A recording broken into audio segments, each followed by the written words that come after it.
Ladies and gentlemen, welcome into fellas, the week 7 betting video, and we're on a little bit of a roll now. Knock on all the wood that we have around us, knock on the noggin, smack yourself, because we're on a little bit of a roll now, right? 5-2 last week. Could have been 6-1. It was feeling good 6-1. Only 3 total points after one quarter. The under 54.5 we had in that Titans-Bills game. And then from 3 quarters on, they go and score 60-plus points.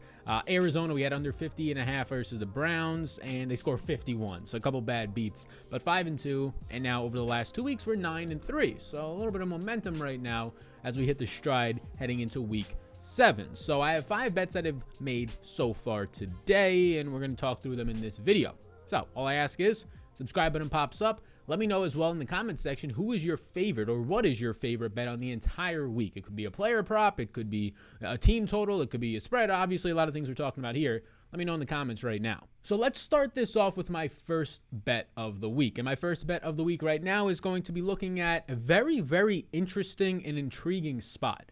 It's Atlanta versus Miami. And there's a couple things here. Atlanta, a couple weeks back, played in that London game. Miami did it just last week. But normally, the far majority of the time, it is rare that a team off of the London game doesn't get a bye. It's very rare. I mean, you're getting that this upcoming week with Jacksonville. Atlanta's coming off of the bye. And Miami doesn't get the bye. They're almost being punished here. So they had to go across the sea, adjust for a week to a totally different time zone. Now they have to travel all the way back, adjust for not even a week, right? They got back in on Sunday, have to adjust and go play again versus a team off the bye.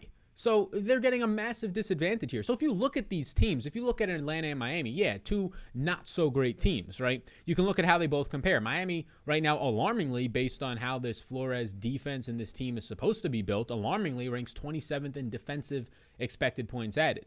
Well, if you look at Atlanta, it's not that much better, 26th. Atlanta on offense ranks 22nd in expected points added. And if you look at Miami, who's been a little bit of a skewed sample with Jacoby Brissett, ranks 29th. So very similar defenses, very similar offenses. Normally in these situations, I'd say, hey, these are the same teams. Just take the points. Take the +3. If you can find the +3 out there, it's still available. But in this specific situation, a team coming off of a bye versus a team who just had a heartbreaking loss, a situation where they were just overseas and should have the bye this week. Yes, in terms of the human bodies being fatigued, I'm going to take the 2.5 with Atlanta, who I do think is actually the better team in general, just slightly, but this advantage looks even better for them. And now if you want to find a spot to get that, you can come over here to OddsJam, the tool that we use to compare odds every single week on this here video. If you want to check it out, it's oddsjam.com. You can check it out, link down below, or just go to the website, and you just get to compare odds. They have a bunch of different tools as well, kind of middling numbers to guarantee yourself profit on some spreads, and they'll send you that in emails. If you're really serious about betting and looking for edges, this is what you have to do. You have to look at all the different sports books. Every single one of these numbers is a different sports book. So right now, the -2.5 by Atlanta is the market number to get. And just make sure you get it at the right spot. Like right now, you can get it on Betfred, which is probably not available for most people, but -110, -115 on DraftKings. So here's the thing I always point out. DraftKings and FanDuel are like the 2 most popular sites, Fox Bet as well. DraftKings is offering a -115. You want this closer to -110, right? Because then you're paying a cheaper price for it. You have to bet 115 here to win 100, whereas here you only have to bet 110. So if you can get the number at Fox Sports, at MyBookie, I would take it there. I'd even take it at FanDuel, slightly better right now, just barely. You're not getting much, but slightly better than DraftKings. So that is where I would go. Atlanta -2.5. You can check that out on OddsJam. Let's move down to the second bet. And this week, I have 5 bets so far placed, and I have a lot of unders. 3 of the bets this week are going to be unders. And let's talk about the first one here, Carolina and the Giants. It's a low total, but under 43 points is where I'm heading. Now, right off the bat, I wanted to take the over here. That's a low total. The Giants, we've seen Daniel Jones look good. We've seen this Carolina team put up points before, but we have to remember a lot of things is now different than the first 3 weeks of the season. For example, you have this Giants team falling apart. Saquon Barkley banged up. Kenny Gainwell, and Saquon Barkley not going to play likely. Kenny Galladay, not game home. He's questionable. Kadarius Toney gets hurt in the last game. They're still missing Darius Slayton, a big piece of their offense, right? And now you're coming off of still a bad offensive line with injuries, and Daniel Jones' worst game in a very long time, definitely this season. So that's not great. You look at what's happening on the opposite side of this with Carolina, and yeah, they don't have McCaffrey, which is a massive piece of their offense, getting 150-plus total yards every game really easily. So that's a big loss. The rookie Terrace Marshall is banged up. You look at the defensive end and they lose a top 10 pick and maybe even a top 10 corner already in J.C. Horn balling out when he was out there. And Shaq Thompson is on the sideline. So these are teams missing some key players, some of their best players, if not their best players overall, right? So that has to be factored in here into what you're seeing in the total. So right now, if you're looking at this, the New York Giants rank top 10 in neutral pace, but Carolina should slow that down, ranking bottom 10 in neutral pace. So I'm not expecting a fast-paced game in terms of how quickly they snap the ball with seconds on the play clock. Both of these offenses rank bottom 10 in offensive EPA. It's expected points added. So these are two bad offenses versus not the greatest of defenses by any means, especially the Giants. Panthers have a better defense for sure. Still have some playmakers like Burns out there. But in general, two bad offenses. And if you want to look at what's happened so far in the year as sort of a trend, or I don't really like trends, but actual hard data, the New York Giants this year have gone under in just 2 out of their 6 games. Oh, man, well, why are you betting the under here, Sal? Well, every game is its own specific thing, and let's look at these opponents. I mean, they faced the Rams, who dropped 38 on their own on them, the number 3 neutral pace team. They faced the Cowboys, who dropped 44 on them, the number 5 neutral pace team. So, I mean, it's some of their opponents. But now when you go against a bottom 10 neutral pace team, one that's missing McCaffrey, maybe Terrace Marshall, Sam Darnold does not look nearly as good as he did when he was facing bad teams the first 3 weeks. Now you can start to see how, okay, maybe this gets a little bit more like the opponents that actually went under for the Giants. Carolina has gone under in 4 of their 6 games because they play at a slower pace, right? The only times that it's gone over is when they faced the Vikings, which went to overtime to go over, and then they faced Dallas, who Dallas is putting up points on everybody. They're basically going over. They're covering the spread right now, the one of 2 teams undefeated against the spread, them and the Lions, and they're number 5 in pace. So you look at these environments, and I see a game where for either of these teams to kind of win, you're going to see a lot of the Carolina and Eagles game, right? A 20-17, a 17-10 type performance. So I'm going to take the under in this game. That'll be our first under. I took it at under 43.5 points. That's still the number to get out there. If you find it at 43, fine, but I'd rather get the 43.5, of course. So you can find the 43.5 in a lot of spots. BetMGM has it at the perfect number that you want at -110. Right now on FanDuel, it's at -114. If you can get good odds at anything higher, like an under 44, go for it, but you're probably not at this point. If by the time you're viewing this, the 43.5 is gone, then you can look for the 43. The 43 is still pretty solid out there. Like, you're still getting good numbers at BetUSA, BetRivers, if you're in the Chicago area. DraftKings has a -105 on the under 43, so that's actually a pretty damn good number if you can't find it. Like right now, DraftKings, if you only have ability to bet on DraftKings, depending on the state you're in, which normally FanDuel's there as well, but if you only have that ability, the under 43.5 is -125. Because of that being so expensive, right, you have to bet 125 to 100, I'd actually get the under 43. That's where I would buy back that half a point, and then you only have to bet 105 to 100, right? This is a $20 cheaper per $100 you bet. So that's on OddsJam. Again, you can check it out just to compare your odds. It is so imperative when you're line shopping, right? Because there's always going to be opportunities. If the bottle of ketchup is $3 on one site and you're in the grocery store and $1 here, and it's the exact same bottle of ketchup, same size, same maker, same ingredients, you should probably buy the one that's cheaper, right? And that's exactly what happens when you compare odds. You're getting the same odds, but some sports books are going to be more on the VIG just for the action that they have going on and the prices that they choose to set, depending on if there's less competition, all that type of stuff. So you should always have the most information. So now let's talk about another under that we have, and it's going to be under in Green Bay and the Washington football team. Again, another game where we continue to bet these Packers spreads, and we're so far, whether it's over-unders or totals, we're positive on the year. And I want to be a buyer on the Packers 9.5, especially how bad Taylor Heineke's looked the last 2 weeks. But there are some major concerns with this Packers defense, right? They did not face a team last week who was able to exploit them in Chicago in any way. But Heineke has shown this Ryan Fitzpatrick ability to just play YOLO ball, right? He missed a bunch of Terry McLaurin open plays last week, and McLaurin should be open a lot in this game as well, with no Jair, no Kevin King, no Zadarius Smith still for the Packers. Their offensive line still banged up. So they are playing without some of their top players still, which is why I don't want to go to the 9.5. It's a number that I didn't feel comfortable with. I think the spread should probably be around 11 or 12, but with all those injuries and not knowing the status of them early in the week, we'll go to the under here, right? Green Bay ranks bottom 8 in neutral pace, so they're going to play slow. Washington football team actually plays pretty fast when they're in neutral paces. So again, just like the previous game with the Giants, this one should kind of balance out to an average pace game. Now, your main concern for Green Bay, especially if you're trying to take the -9.5, -10 on the Packers, is that the Washington football team, although their secondary stinks, their pass rush is still elite. They still have Chase Young. They still have these guys up there who are great. The number 2 pass rush in the NFL.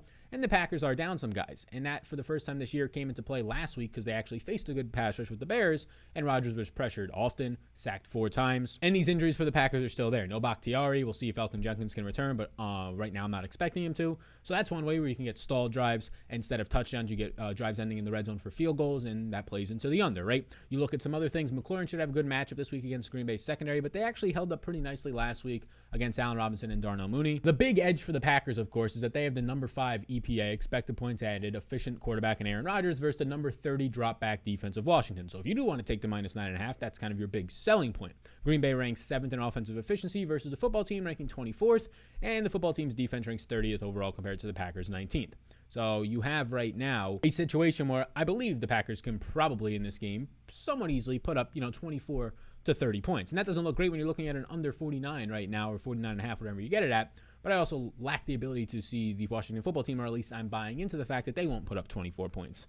A 24-17 win is very much so in the cards here for the Green Bay Packers, the way that this sets up, especially when you factor in, you still have Taylor Heineke on the opposite side of this, nowhere near an efficient quarterback. So we took this one under 49.5. You can still get the under 49.5 out there in a lot of spots. So here's the under 49.5 right now. So you can see that BetMGM is still going to have it right here at -110. The good odds are out there at the Borgata. DraftKings is charging a little bit too much juice right now, and so is FanDuel's not bad. So if you want the under 49.5 FanDuel, as long as you look at OddsJam and it's still the same, FanDuel will be the spot to get it. If you want to get a little bit better of a number because you don't have the ability to get to BetMGM, then you can go to the under 49, and that's where you're going to get basically all the solid bets. -110 over on MyBookie, over on FoxBet. DraftKings still charging a high price. So DraftKings does not seem to be the price to get this number unless you want to go all the way down to -48.5, which you're buying back a point there. So if that's your only option, then go there. Otherwise, look at FanDuel, BetMGM, FoxBet, those types of things. Again, very important to be shopping your lines. So the final two bets, another under, and then we'll take a point spread for Monday Night Football. So Sunday Night Football bet and a Monday Night Football bet. If you have a second, subscribe button and hit that. So the fourth bet is going to be the under in the Indianapolis and San Francisco game on Sunday Night Football. So here's the thing. I'm expecting Trey Lance to start, and that's why I like the under here. So when you look at this, you get right now two teams ranked bottom 10 in pace. So it's going to play towards a slower game. Now, why is that? Why do they run a little or less plays? Because both teams are run heavy. The Colts are currently the dead last ranked team in pace. They play at the slowest pace in the NFL, which is just going to soak up possessions. Like, it's not going to be having a lot of possessions in the game. They're running the ball with success, and then you don't have that many possessions on the opposite side. Well, what do the San Francisco 49ers want to do, especially when Trey Lance is the quarterback? They want to do the exact same thing. They want to shorten the game. Last week, they only ran 58 plays, which is unheard of these days in the NFL. They had 29 passes to 28 rushing attempts, so 57 plays, right? So it's crazy that's how little plays they had. Trey Lance was running the ball nonstop. They basically had no real semblance of a passing attack downfield, which no big plays means even longer drives or stall drives, which means punts, which means more running for the Colts. And they continue to have success like you saw last week with Jonathan Taylor going off in the second half after only having 2 carries in the first half. Both teams ranked top 10 in rushing plays per game. And if you want to look at just what's happened so far, the Colts have gone under in 4 out of their 6 games because they play very slow. The only games they've gone over in was the game that went to overtime against Baltimore, where Baltimore fought back, went to overtime, and then against the Rams, who have been basically going over in every game because they throw the ball nonstop, and they're a great team, and they're the number 3 neutral pace. They play fast. Newsflash, but the San Francisco 49ers are not that same team as the Rams or even Baltimore, because Baltimore has been forced to throw a lot more this year, now down 4 running backs to the Latavius Murray injury. San Francisco so far this year has only gone under in 2 out of their 5 games. But we want to look at the 1 game sample of Trey Lance more so. I know it's a small sample, but we can expect that moving forward, right? Because against a high-powered offense in the Cardinals, they lost 17-10. They were able to shorten the game, and now they got stuffed at the goal line, so it could have been a little bit more. But either way, even if it's 27-10, 27-17, we're still getting the under here on this number of 44 or 45.5. So to get that number out there right now, the 45.5 is still out there, and it's still out there for the fine number. If you want the 45.5, again, BetMGM, you're probably not going to get as good of a number on DraftKings since they take so much action. Yeah, look at this, -135 on DraftKings. So don't be betting it on DraftKings if that's your only option. Get it at BetMGM. It's available at Borgata too. If you can't get that number, then you can go to under 45 and see what's out there. Under 45, DraftKings still not going to offer a good number. It's not until you get to under 44 that DraftKings starts to offer a good number if you're only available to get the DraftKings. FoxBet has that number. FanDuel under 45 has a nice number. So if you have BetMGM, if you have Borgata, that's the under 45.5 to get. I got it on BetMGM. If not, then get it at the under 45 at FanDuel, assuming you have access. A lot of people normally do, and DraftKings has it -105 there as well. So that's the numbers that I would take under 45 if the under 45.5 is not available. Again, you can use the comparison tool right there. OddsJam, the proud partner of the show. If you want to sign up for all their exclusive stuff as well that they have, you can use the code SALLY, get 30% off. They have a lot of exclusive tools for betting, basically ways to guarantee yourself profit on middling numbers. You guarantee yourself, not profit, you guarantee that you don't lose money, but you give yourself the upside of hitting the double bet. If you can middle the numbers, say if the over hits and it's 46, but the under also hits and it's 46, bam, now you double your money. But if not, you just lose one bet, win the other, and you break even. Middling the number, things like that, hedging situations, they have a bunch of tools for all that. Let's talk about our final bet now. It's going to be a Monday Night Football game. Seattle, off of their overtime loss in primetime, gets another primetime game because they were not expecting this team to not have Russell Wilson when they made the schedule. So it's going to be the Saints, who are, by the way, off of a bye against Seattle, who, by the way, is off of a primetime game, a letdown spot where they lost and gave it their all. And they kind of had to run the ball nonstop to even have that be a game against the Steelers. Steelers have a fine run defense, but it ranks 16th overall in expected points added, where the Saints defense ranks 5th. So they pounded Alex Collins 20 times. He got banged up in that game, by the way. They're already down the neck injury on IR right now, Mr. Chris Carson. So at best, they're coming into this game with Alex Collins, who is going to have a much tougher matchup this week off of a rested team. And at worst, they're going to be having Travis Homer and DJ Dallas out there, which actually might be better for them, versatile players in terms of their pass catching roles. But regardless here, I like the Saints minus 4.5 because we saw it in that last game. Seattle lacks any type of big play upside. Like, there was a 40-yard play, a catch and run for Gerald Everett. It wasn't that impressive overall. I mean, it was nice for Gerald Everett, but it was a catch and run. And then there's like a 27-yard screen pass. If you're looking for deep plays down the sidelines to Tyler Lockett, like living off of that, and Freddie Swain and DK Metcalf that Russell Wilson just seems to cook up 3 times a game, yeah, it's not happening with Geno Smith. I'm sorry. Geno Smith didn't really show any ability to show his legs in that last game either. The Steelers kind of shut any of that potential down, which is maybe another way that you can get there from covering this spread. So I really like what New Orleans is doing here. New Orleans has the big play upside, unlike Seattle in this one, because you have Alvin Kamara, one of the most elusive, if not the most elusive back in the NFL, and Jameis Winston, who quietly ranks number 8 in quarterback expected points added. Jameis Winston is throwing up there some definitely interceptable passes, but he quietly has been a top 10 quarterback in terms of expected points added, right? They're not asking him to do a lot, but when he does have to step into throws and make some big plays, there is the potential for your Deontay Harris's and your Marquise Callaways to have these big plays. So for Seattle to cover in this game, they're going to need to keep New Orleans to field goals over touchdowns, and then in their own right, they're going to have to put up probably 20 plus points. And in 4 to 5 games so far this year, they have not been able to do that. Seattle has allowed 25 or more points in 5 out of 6 of their games. So this is a spot where I feel really good about New Orleans. It's a primetime game in Seattle, so maybe the 12th man can get up there. But for Geno Smith being here, you're going to get a rested Saints team with Sean Payton, with the defense that has looked really good,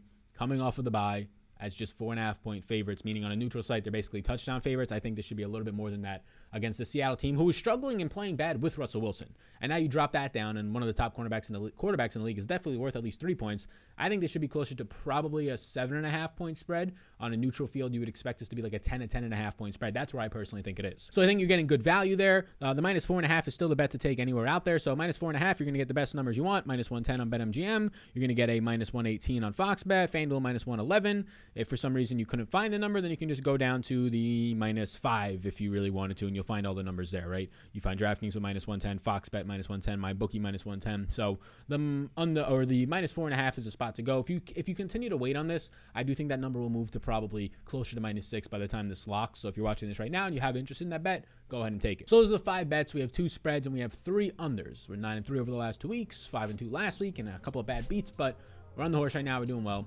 Appreciate you tuning in. Hopefully you enjoyed this video. Let me know again, like we said at the beginning, what is your favorite bet of the week? Props, spreads, totals, whatever it might be. Before you go, like button. Number 2, the subscribe button. Videos dropping every single day on this channel, discussing daily fantasy sports, sports betting, player props, the merger of all that. So stay tuned for more to come. Appreciate you all, and I'll see you in the next one.